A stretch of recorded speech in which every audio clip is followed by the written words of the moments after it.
interested in it, but at the same time, it's driving me a bit nuts because you're just actually looking at this screen. And only last week I heard that you blink 60% less. Right. When you're looking at a fixed screen, it's actually it's the most unnatural thing to do. Yeah. So, but when did you start getting hooked on being in your room, just going, okay, I want to know more about. Well, and that was definitely in college, you know. So basically, you know, like I was telling you before, you know, when I started out thinking computer science. Okay, I'll be a programmer. And then when I went on my mission for 2 years, I stopped obviously doing any kind of math, because, you know, you're doing missionary work. So when I got back, I went and started taking more advanced calculus classes. I was like, holy shit, I forgot all this. Oh, so you didn't even have a computer? No, nothing. Insane. So I can imagine people just dropping that whole thought. Oh, yeah. So you know, totally forget about all that stuff, because for 2 years it doesn't matter anyway. You know, so I basically just left that out of my mind. And then when I got back to Georgia and went back to school, you know, then I was like, okay, back to computer science. And I took the first calculus class. I'm like, man, I really don't remember how to do a lot of this stuff. And by the end of it, I'd kind of remembered a lot. But by that point, I was kind of like, you know what? I don't think I want to be an engineer, like a programmer anymore. And so what I ended up doing is I changed my major to Japanese language.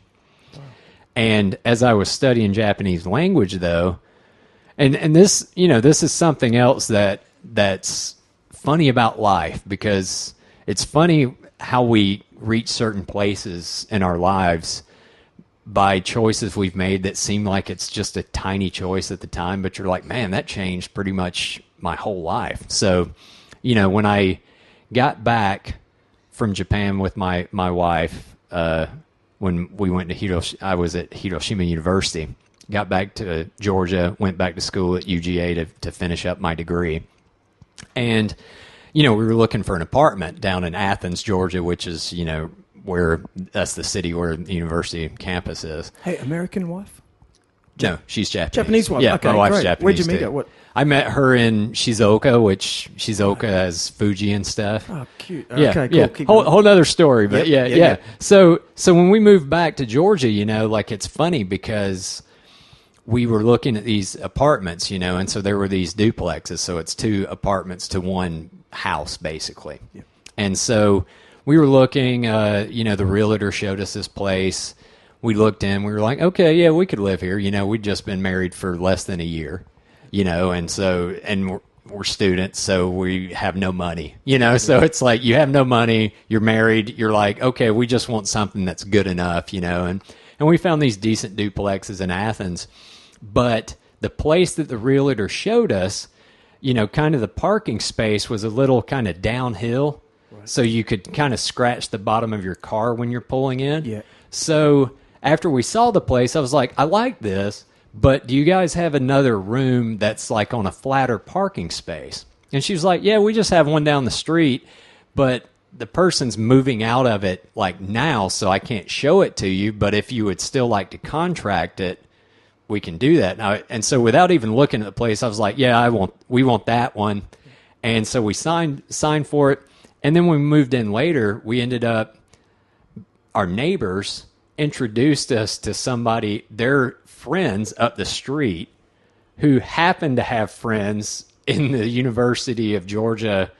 It was kind of a new program that they were starting that was called New Media. And so basically they were kind of teaching people how to do 3D animation and how to do like kind of game mods. Right.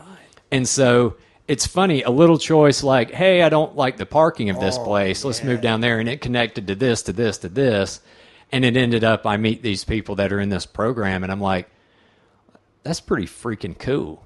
You know, and so I ended up going and talking to that professor and saying, hey, can I like change my major and get in this program? And he was like, yeah, cool. And so ended up kind of switching it off into that. And yeah, I mean, that kind of led directly to me going in the game industry, because it's funny, before that, since my major was Japanese language, I was actually kind of planning on becoming a professor of Japanese history. Like, I was thinking of going all the way through PhD and trying to become a professor of history at a university. But after meeting those guys, there was something that just kind of clicked, you know, and I was like, well, I have always liked games. Right. And I do speak Japanese. Yeah. And, There okay. was a time where I was studying. Yeah, I was like, okay, this actually seems like a lot of fun, And so it ended up working that way. And, right after graduation, came over and got a job at a small game developer here in Tokyo. And that's... Really? So it was like that. You graduated, and then at home... You were thinking with your wife, we want to go back to Japan? Yeah. So basically, I mean, when I was kind of finishing up my senior year, I was already starting to send out resumes and stuff, and I was only sending stuff to Japanese game companies. Interesting. Because, we were like, let's go back to Japan. We missed Japan. I missed Japan. My wife missed Japan. What language do you speak at home? We just speak both. She speaks English too, so we just kind of mix it up. Yeah. Okay, so you still had your, obviously... Great Japanese language skills. I still had Japanese there, where we'd speak. And was it easy to get a job? Were you the shining gaijin? No, the shining foreigner? No, because it's funny. It's one of those things where, when you're in college and you're doing this stuff and you're making these character animations and stuff, at the time you're like, yeah, look what I did. Because, it's some of the first stuff you did. You're like, man, this is awesome as shit, Yeah. And then... once you get into the industry, you realize what a just total piece of shit that was, And so it's funny because, it ended up just being kind of the perfect timing where this small studio was just kind of like, yeah, you know what? We'll give you a shot, And so it was one of those things where I probably did not deserve it talent-wise from what I could do at the time they hired me. But they saw something. But the fact... honestly, I mean, I would say, without a doubt, the fact that I could speak fluent Japanese kind of bridged the gap a little bit, because they were like, okay, well, at least we know we can talk to you. Right. There's not there's not going to be any kind of communication issue. Sure. And I mean, once I got in there, I mean, I learned a few things, but then, as often happens in careers, I mean, I'm sure you've experienced this too. I mean, some companies just aren't a fit. Yeah. And so I ended up going to another company fairly shortly after starting my first job. I mean, I was only at my first company for probably 8-9 months. Right. And then I ended up going to a company called Acquire. And Acquire's the company that made Tenchu, the ninja games and Way of the Samurai, all these other games. What sort of year was this? This was, let's see, that was 2002. Right. Yeah. So... 2002. And what sort of consoles was this? Sort of PlayStation 2 Yeah, years? PlayStation 2 years.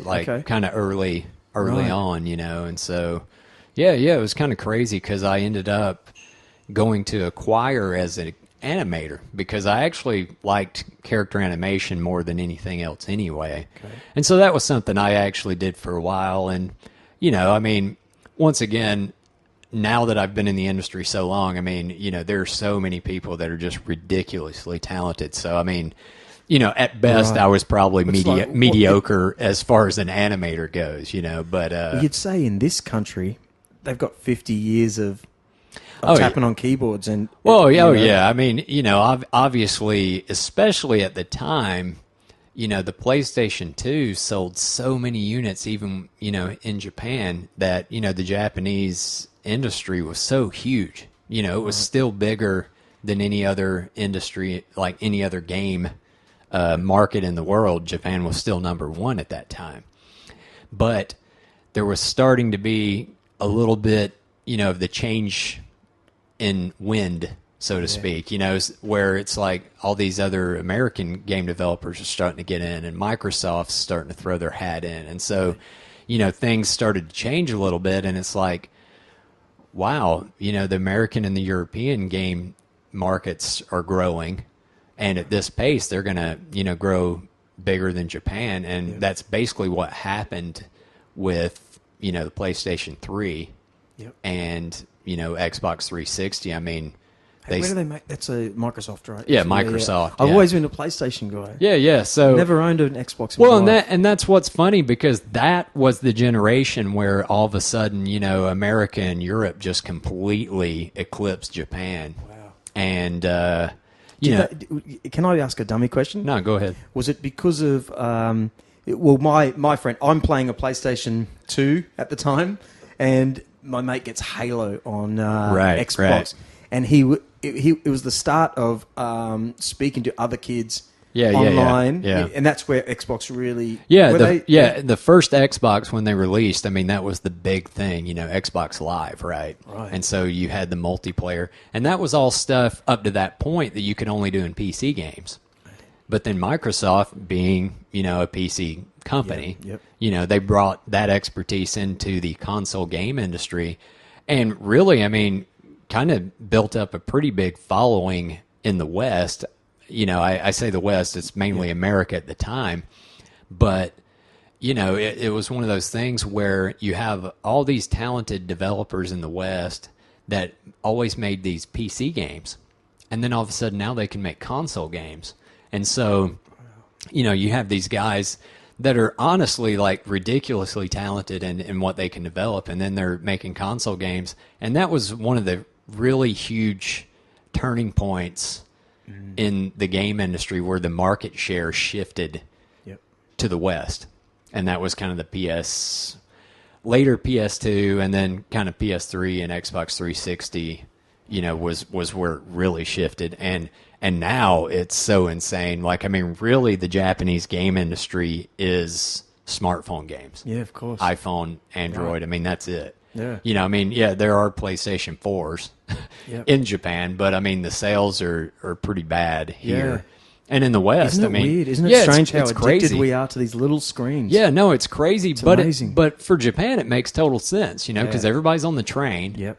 And so you're playing these really addictive games on the train that are kind of in bite-sized chunks, so you can play a few minutes at a time and then stop. And, because that's what it is. You're playing for a few minutes and one of your friends sends you a text online. Yep. Yeah, sure. And you're like, okay, you hit a reply back, then you jump back on your game. And then maybe you're like, oh, maybe I'll check Facebook now. Yeah. And it's, it's kind of one of those things where, smartphone games, for better or worse, they're kind of for people with attention deficit disorder. Yeah. I mean, really. Yeah. But I mean, really, all of us that have smartphones, which is obviously most of the planet at this point, I mean, but that's the way we are now. It's like what you said, us having this conversation on this podcast, this is probably one of the only 90-minute, hour-long spans that we'll go without glancing at our phone once or twice. Strange. It's crazy, but, you think about years ago when it was just flip phones. Yep. I mean, you wouldn't check your phone that much.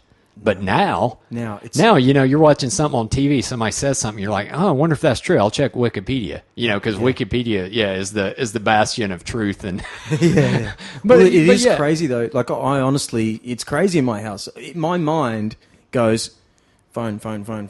Yeah, I've got little kids. Yeah. I don't want them to see that. I didn't grow up. So I'm always going, what are you doing? Yeah. Because it's just Facebook, Instagram, email, line, blah.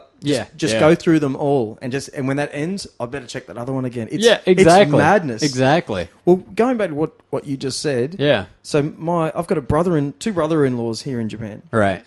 I come here every year. Right. And I've noticed this year that they don't even use exactly what you said. Yeah. They don't use the big computers anymore, the big screens. Everyone will be lying on their bed just looking at their phone. Yeah. It's all there. No, it's that's madness. Yeah, and that's why, I mean, no one's really buying a PlayStation anymore. I mean, you'll watch TV, you'll watch a TV show or something like that.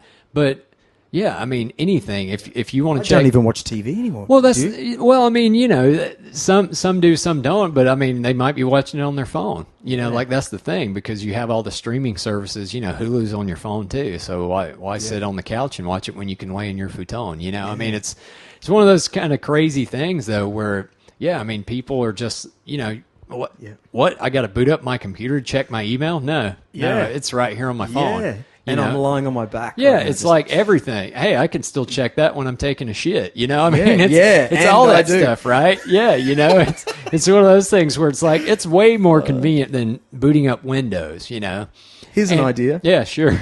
create something that keeps a register on how many hours you spend on everyone in the world is spending on their toilet seat doing actual business emails. Yeah, Johnson, I'll be there on. I mean, I would be surprised if it's not brown a emails. ton. Yeah, the brown mails. I like it. Write that down. Yeah, trademark that one.